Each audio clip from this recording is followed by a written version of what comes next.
Hello, good afternoon, everyone, and welcome. I'm Annie Chang. I am the governor at the Academy of Motion Picture Arts and Sciences and the chair of its Science and Technology Council.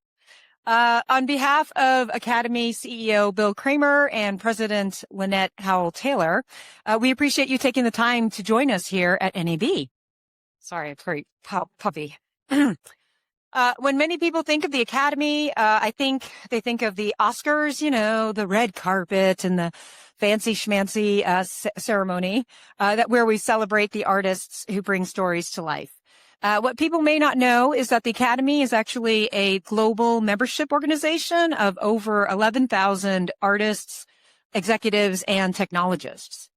Our mission is to recognize and uphold excellence in the motion picture arts and sciences, inspire imagination, and connect the world through the medium of motion pictures. Recognizing technology and innovation is essential to this mission. And the Academy has multiple groups that look after this, one of which is my Sci-Tech Council, which if you're interested in, I'm happy to talk to you about that. But we're not here to talk about the council. We are here to talk about the awards.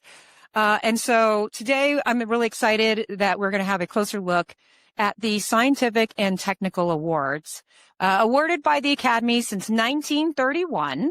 The Sci-Tech Awards recognizes the individuals, teams, companies whose innovations have demonstrated meaningful, lasting impact on the art, craft, and of course, sciences of filmmaking.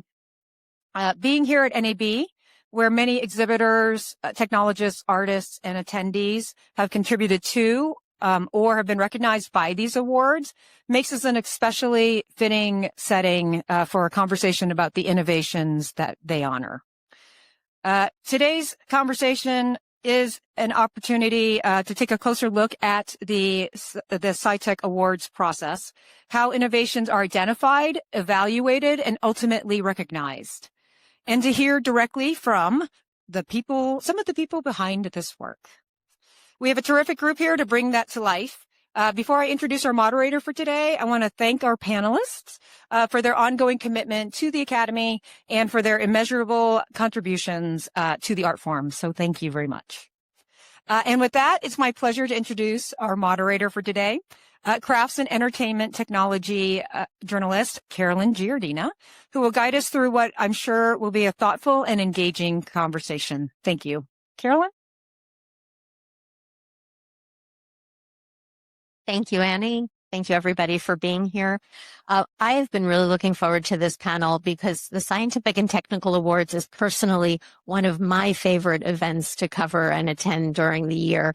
And it's because what we're honoring is innovations, and those innovations that have had impact on storytelling and on the creative process. And that's what we're going to look at today.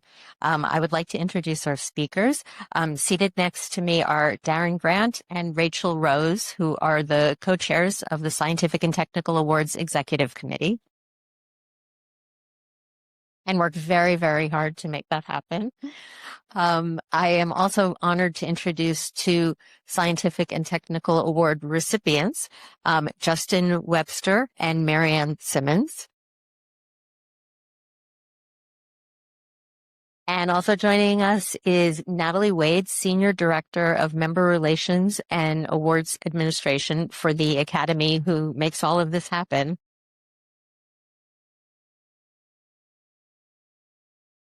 So how do the awards work? For starters, I think it's important to clarify that this is about impact. And I think to start, Darren and Rachel, how do you define that? So first, we actually have 3 award winners up here. Rachel won an award earlier. Apologies. Rachel has a dual role on this panel, right? Then also Natalie just got a promotion. She's a vice president now. So all right, now that we've settled all that, all right, let's talk about the Sci-Tech Awards. So there's a number of different criteria that we use to determine who gets the Sci-Tech Award. The first is that it's got to be made for the film industry. And I know that may sound bad for the National Association of Broadcasters, but there's so much overlap between broadcast and film now that there's a lot of stuff and a lot of technologies that are here that qualify. Second is it's got to be original. It's got to be something new and different and something that advances the art and sciences of motion pictures. And then third is impact, what you're talking about. And so that's measured in a couple of ways. First, the impact has to be current. Like, so all the stuff that we award is still in practice, is still in use today, even if some of it's been in use for many, many years, sometimes decades. And then the last part of this is the value, which I think Rachel's going to talk about. Sure. Yeah. So we really want to award the things that are going to be very valuable to our industry. But that it spans many different locations within the industry, or many different areas within the industry. So we award things that are practical effects. So for instance, we've done a lot with fire safety over the last couple of years, awarding gels that help people be set on fire safely and then look amazing on the big screen. We also have done things with cameras for many decades, awarded technologies in the camera space, things like gimbals and the ability to have stable cameras that work really well. We also do a lot of software awards, awarding technologies that help artists who are sitting at their desk on a day-to-day basis make amazing characters that we see on the screen. We also have done things more recently where we award great AI technologies that really enable artists, because that's really the important part, is enabling artists to do things that they've never been able to do before. So for instance, there was a special award of commendation in 2023 for Ryan Laney for Welcome to Chechnya because of the work that he'd done with AI facial replacement in order to protect the subjects of the documentary from retribution. And I mean, that is very important work. It's using technology to really tell amazing stories. And that's the type of stuff that we want to be able to award. And it's the type of thing that we look for in the awardees. And you have different levels of award. Yeah. We can talk a little bit about that as well. There are 3 different levels of awards. There is the Academy Award of Merit, which is an Oscar. So we often refer to it as the Oscar. It is the highest level of award that we provide. In the lifetime of the Academy, I think the Sci-Tech Awards, I think we've only given like 48. So it's not a very commonly awarded thing. It's the type of technology that has completely changed the industry, where all of a sudden, the day before, we were moving one direction, and the next day everyone has shifted and transferred to another direction. The next level award is called the Scientific and Engineering Award. This is something that is not only a major achievement from a technological perspective. So if you look at the amount of work that went into it from an engineering perspective, it's very, very large, but it also affects a very large part of the industry. So we're looking at both, large effect, large part of the industry, as well as large engineering effort. And then the third level of award is called the Technical Achievement Award. And the Technical Achievement Award is also extraordinarily impactful within the industry. That still continues to be really, really important, but maybe it affects a smaller piece of the overall puzzle in making a film. And so those are the 3 styles of awards that we give. And, we look at every single thing that we're evaluating very carefully to try to identify which of those 3 categories it might be up for in the final awards. And in some cases, one that has received one level in the past might be elevated to another one, correct? Yeah, that's pretty rare. I mean, so one of the things, because we have these 3 levels, some of this is about the impact over time. And we try and wait. So sometimes you'll look at these awards and like, wow, that's been in use for a long time. Why did they wait so long? It's because these 3 levels. And so sometimes most of the time we get it right. And then sometimes over time, as we look at something like something that may be familiar to the NAB crowd is Nuke from the Foundry, right? That was awarded when it was at Digital Domain, before it was a commercial product, before it was used by the entire industry, right? And so that necessitated us to relook at it and give it a higher level award. Well, let's look at a few of those developments, and let's start with Justin. You're being honored for your work on the technology known as Matchbox. Would you explain what it is and what was the problem that you were solving when you started to work on this project? Yeah, so Matchbox is a tool for tracking the changes between 2 versions of some audio-video media.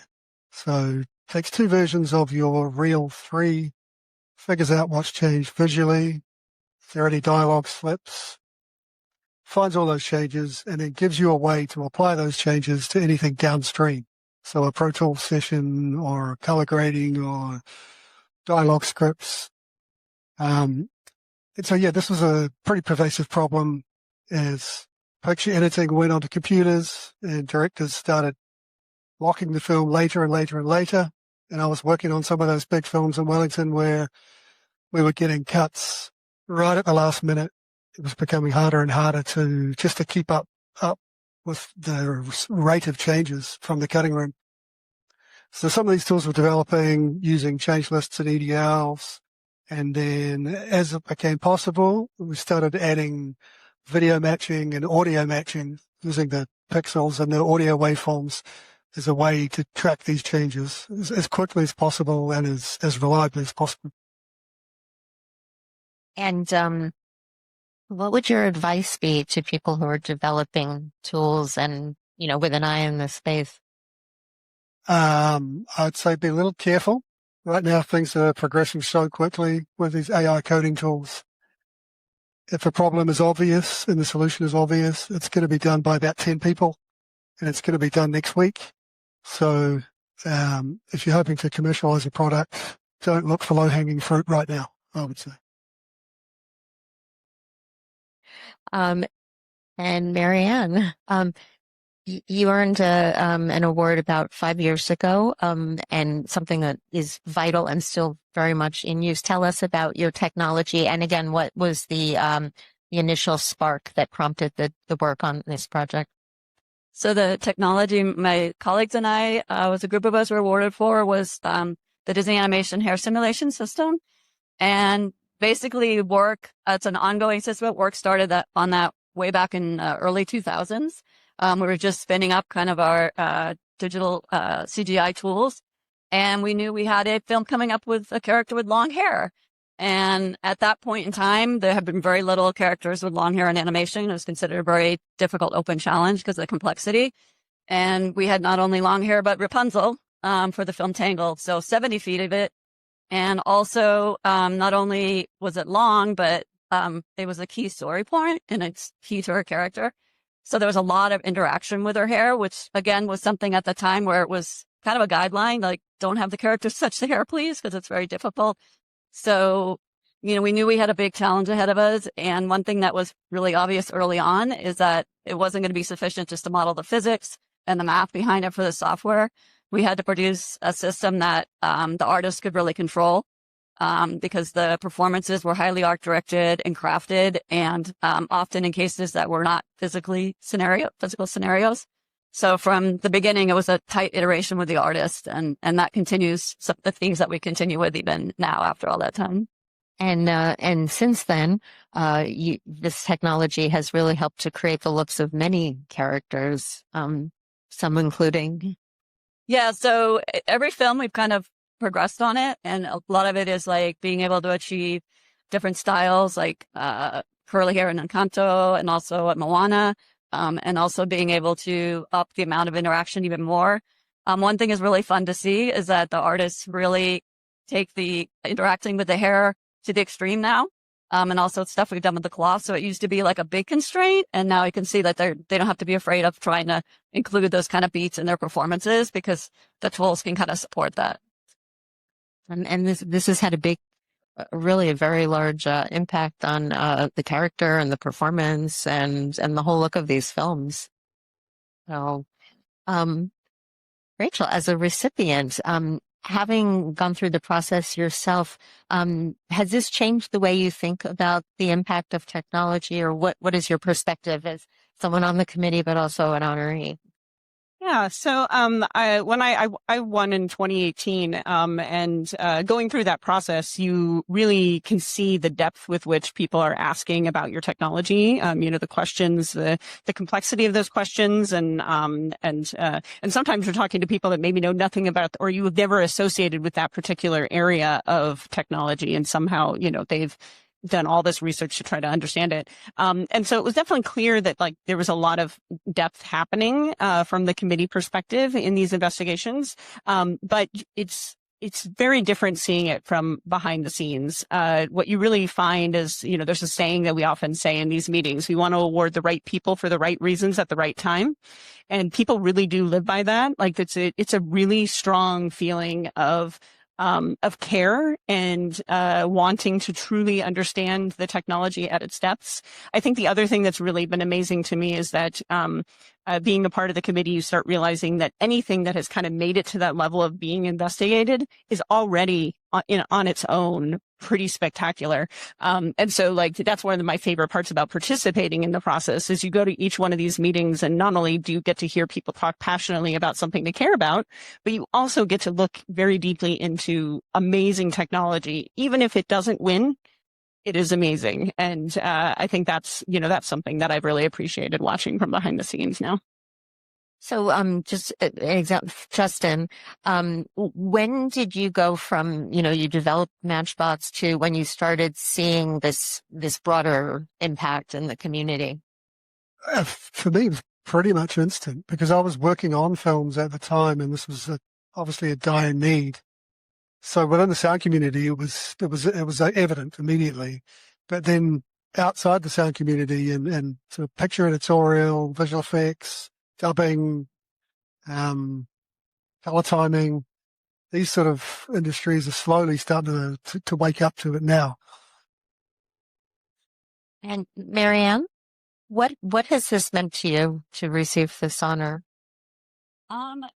Obviously, this is like a great honor, my colleagues and myself, and also it's given me the opportunity to also participate in the process, which has been huge for me. And so I've been really honored the last few years to participate as one of the members on the investigating committees as well, and to be able to help contribute along with like an amazing collection of people, very impressive peers and leaders in their areas. And I think it was mentioned, this is all volunteer time. So everyone, the intensity and the amount of work that gets put in is amazing. And I got that feeling when I went through the process myself, and it's just been, even see more behind the scenes, like Rachel was mentioning. And it's just really amazing to see like how much care and time people put in and how much responsibility they take in the process. And it's really great that everyone comes together to do this and recognize a lot of folks that are, in the past maybe have been more behind the scenes in their work. It's not as direct if people don't know about it on the final frame. So it's been a really wonderful experience for me on that side as well. And Marianne and Justin, what advice would you give people? Any additional advice? I would just say one thing is just be aware of the process. The calls go out every year, or people can submit things. I mean, Darren and Rachel can speak more to it, but just being aware to know what topics are being considered for a particular year and just understanding that. And it's also great. It's not just the people on the committee also that participate. Like we reach out to peers in the field of the technology being investigated and put out surveys and ask for input. And everyone is always really open with their time. And so please, also contribute at that level too, because it really helps the whole process. And I think the whole community on it too.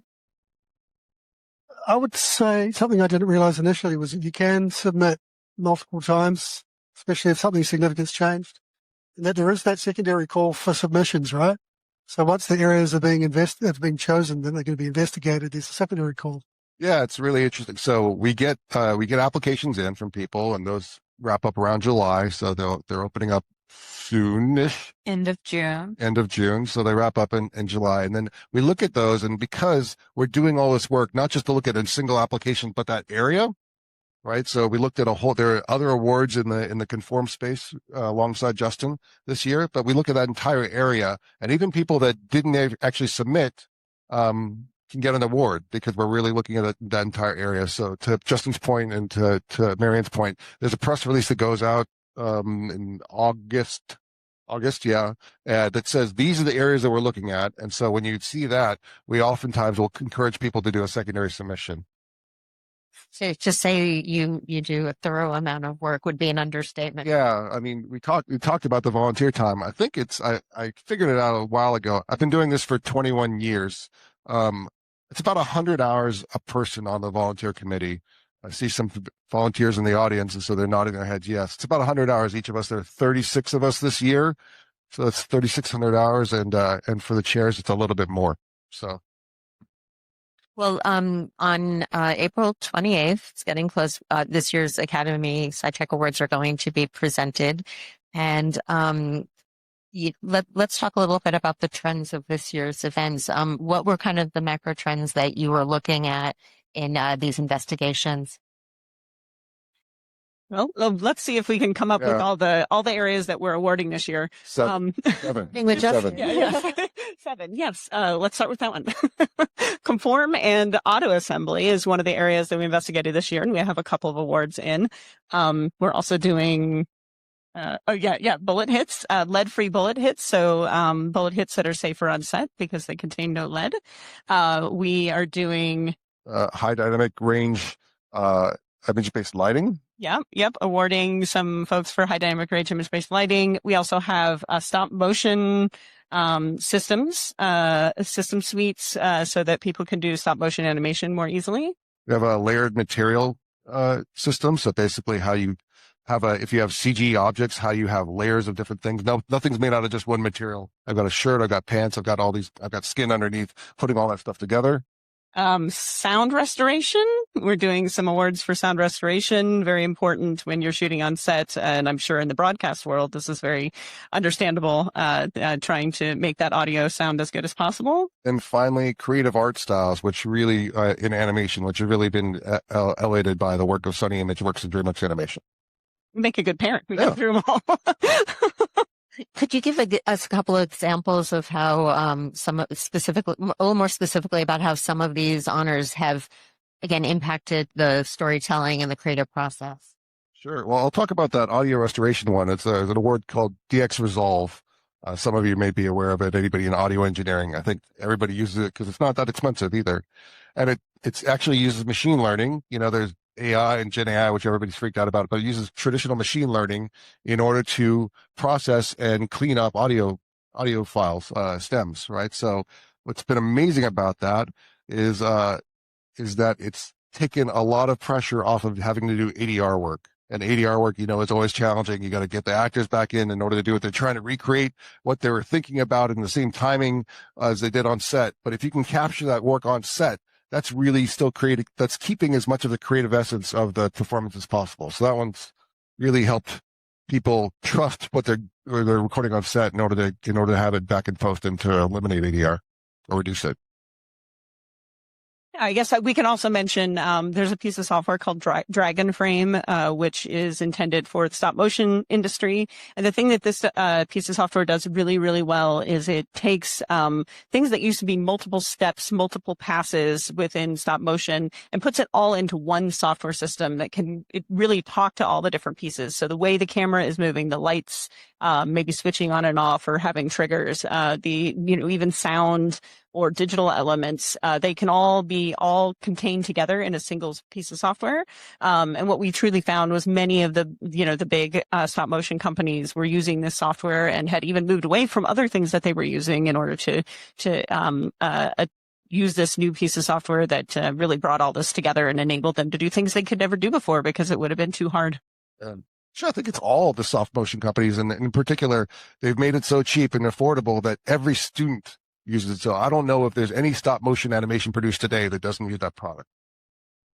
And then just to do one more, what about Manuka Renderer and the impact that that work has had? So the renderer itself didn't get an award this year, but just the layered shading approach got an award. That's pretty exciting because it started out as a research paper. It started out as a paper that was presented at SIGGRAPH, another conference that a number of us go to, from a researcher who the folks at Weta saw her work and said, that's the way to do it, hired her, and then brought her on. And then a pair of them did most of the work in order to incorporate this.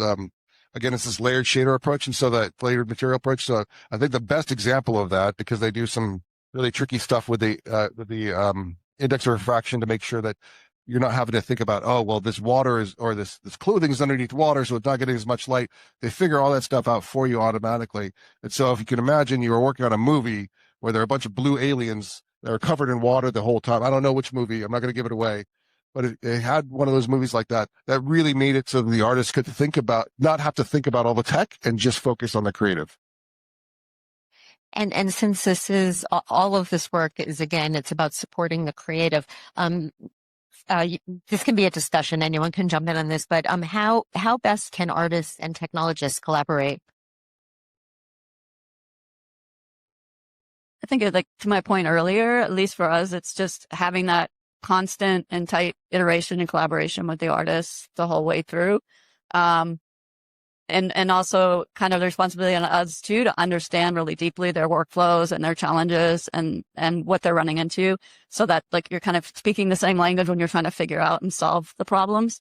So I think that's the most key thing for us, is just having, and it's wonderful too, because a lot of the artists that I still work with are ones that have been there since the beginning. And so we like been bringing these systems forward. But I think, yeah, to me, the most key is just have that tight integration with what the work is and what the creative needs are.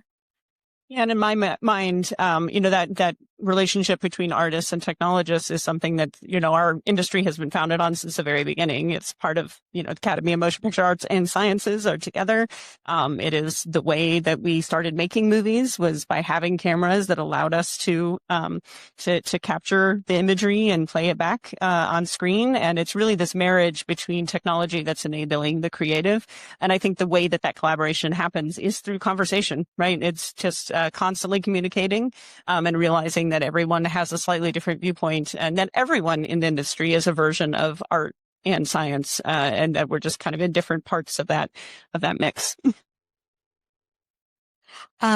Natalie, why don't we give you the floor? Would you take us through the process of applying and everything everybody needs to know?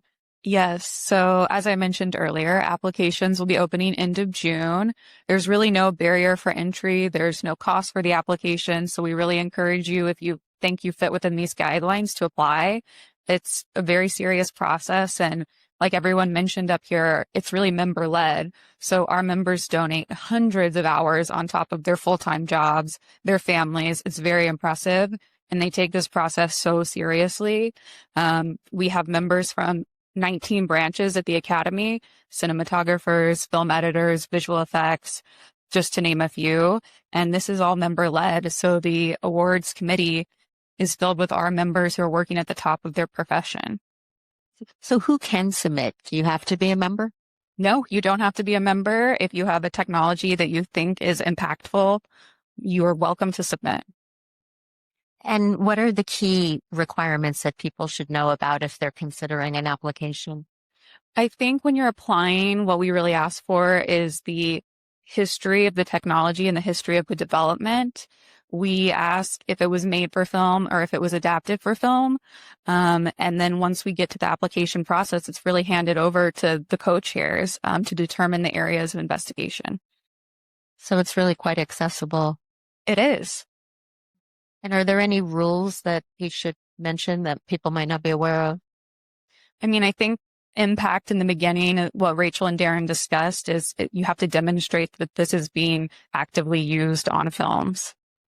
I'll say one thing is that a really special thing about these awards is that the awards are given to individuals in almost every situation. When it's really difficult to pull out like a number of key individuals that did it, then we'll give an award to a company. But for the most part, we give it to individuals, and it's a maximum of 4 or 5 names on that list. So even if you have a huge team that's contributed to something, it's really only those key people that, there's a lot of software engineers that do a lot of things, but sometimes those people are the ones that did the magic that changed how we work. And then obviously again with the to elaborate a little bit on the process when you're researching. There are interviews involved and. Yeah. So we start the whole process, like we've mentioned several times, with the applications coming in. We have an executive committee who then reviews that list of applications and narrows it down to a small select number of areas that we're going to investigate. That those areas go out in a call for similar technology. So again, I think if you guys are wanting to get involved, that's a great place to look, is what areas are being investigated this year. Does anything I've done fit one of these areas? Then more applications come in. Our executive committee reviews those and then decides which ones of those fit within the areas that we're going to investigate. At that point, we divide our executive committee into smaller groups and then add additional people from the community into those groups to investigate specific areas. They do a deep dive investigation and interview with each of the people that are being or each of the technologies that are being investigated. And from there, they start doing additional interviews, additional research, lots of meetings to discuss among ourselves so that you're not making decisions in isolation, lots of discussion, and lots of back and forth, I think, with the potential awardees. Yeah. One other piece we do is once we've figured out the ones that are applying and are similar technologies, we have a presentation day. Sometimes it's in person, sometimes it's virtual, as things go now. But what's been amazing about that is that if you're in a space, you get to see the presentation submitted from other people in that space. And then also that's a great way for us to share with the broader academy. We share that with the board of governors. So it's not just all focused on us. We try to do a lot of work to eliminate any kind of bias, anything like that. So making sure that the entire academy knows what's going on, what's being considered before we present our recommendations is important. And to that point I mentioned earlier about, all the technologies being investigated are super special. That presentation is one of the best ways to see that. When you're involved in that process, you get that opportunity to see all that amazing technology and you walk away amazed. And before we go to questions, just one more question I wanted to ask was, in addition to the trends and the technologies that we've talked about, what were some of the other big picture areas that were honored in recent years? I remember one year that you really focused on like digital cinema projection, for example. What are some of the other ones? There are a number of investigations that have taken us a number of years. That digital cinema projection one took us, I think, 2 or 3. I think I saw somebody in the audience earlier who spent time writing a 134-page report on that. And we actually gave an Oscar out of that to Dr. Larry Hornbeck, because that really changed cinema, right? Before digital cinema, it was all still film, and that's now no longer the case, except for Christopher Nolan movies, right? So it's been a big difference. I don't know about particular other trend. What do you think about? We looked at renderers for a long time. Yeah, we've had some technologies for being able to do moving data between applications in our industry. Again, maybe not the most exciting. It's not like fire on an arm, but it is particularly exciting to all of us probably that work in this industry, right? Things like USD was awarded 2 years ago. That's right. Yeah. And it's just amazing to kind of see that sort of technology that really enables everything that we do be recognized as well. So that's an important area. Remember anything? Yeah, digital costume construction was an interesting one. That was a big one. It wasn't necessarily a big trend. That was fun because the original idea for that came out of somebody doing software design for cosplay costumes, and then some people started using it to do digital costumes, and they did a ton of work specifically for motion pictures, working with a lot of different companies in our industry in order to improve that. Yeah, it's just a wide variety. I think if you have a technology and it applies to film, it's not just specific to software too. That's the most fun for us. We're a couple of software nerds, right? But being able to go out and see some of these hardware things or some of these physical things, like I did light myself on fire. That was pretty cool. And I have driven a car from the roof of it. It's pretty cool. Oh, the rain bar. Yeah, there was a rain bar. I didn't get rained on though. We just saw it demonstrated. Yeah, but that wasn't as fun. Yeah. That was a great presentation day demonstration, going out in the parking lot and getting rained on or rained near. If anyone has any questions for our panelists. Hello, I'm Ujjwal, Academy member from India. I have been visiting this award ceremony earlier also.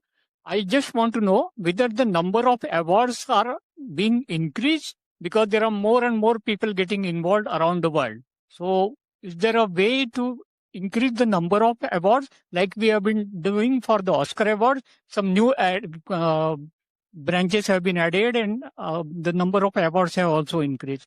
Something similar is being done for Sci-Tech Awards also? I want to know.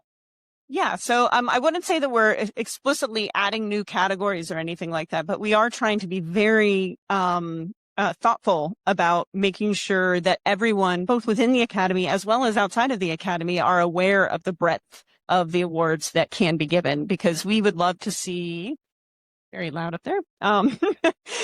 We would love to see, as many different parts of our industry being awarded in this technology space as possible. And I'll just add that our awards rules are always changing. We review them on a yearly basis, so we always welcome input from members. Well, I'll say that one thing that's changed to your point about being from India is that we've because the world's gone more virtual, we've been able to get our executive committee is much more representative of all different countries. And so as a result of that, we've also seen submissions coming from far more countries. I mean, you got somebody from New Zealand right here. We have some awards from the UK. Any other questions? Okay. So everyone's starting to get their applications ready for next year? And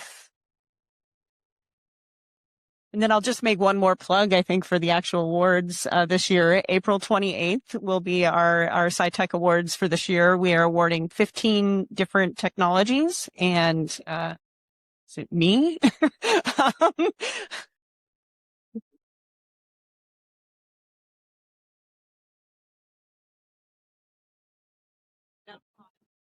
It's off. Oh, Mine is off. yours is off. I think mine is off. So we are doing 15, we're awarding 15 different technologies and 27 individuals for those 15 technologies. So, it's a pretty amazing selection, and, we hope that, people will, look at the awards when they're all done and take a look at, the amazing tech.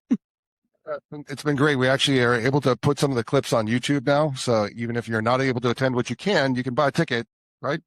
Public? Yes. Yeah. You can buy tickets, right? Well, it is member specific at the moment, but we're always open to the discussion. Okay. So if you're interested, in the future, you will be able to buy email me. tickets. In the future, you'll be able to buy tickets. But if you can't buy tickets, you can see some of the clips of the actual presentations on YouTube like a week or so afterward. Yes, about a week after. Right. We'll have some great clips from the show. And the videos they produce are really wonderful because, again, they really do go into the impact that they're having on the community. And sometimes you hear from the directors or, users, the end users who have really been, impacted by. 1 second, let's get you a mic. Well, she just asked, would we ever consider live streaming? Yes, some of us would consider live streaming very much. But one of the challenges is in those amazing awards packages. Yeah. And those amazing awards packages that we produce, we include a bunch of clips of all the films that were impacted, and getting the rights clearances for those can be fairly challenging to just put out on the live internet. But it's definitely been talked about every year. It's something we're working towards. We would love to have it out there for the public. I think it's super valuable. But like Darren said, sometimes the clearances can be a little bit difficult. So that's something we're working on. Can non-members participate in some way in the investigations? Yeah, absolutely. Or do you want to answer? Does your microphone work? No? Okay. It does now. Okay. Go.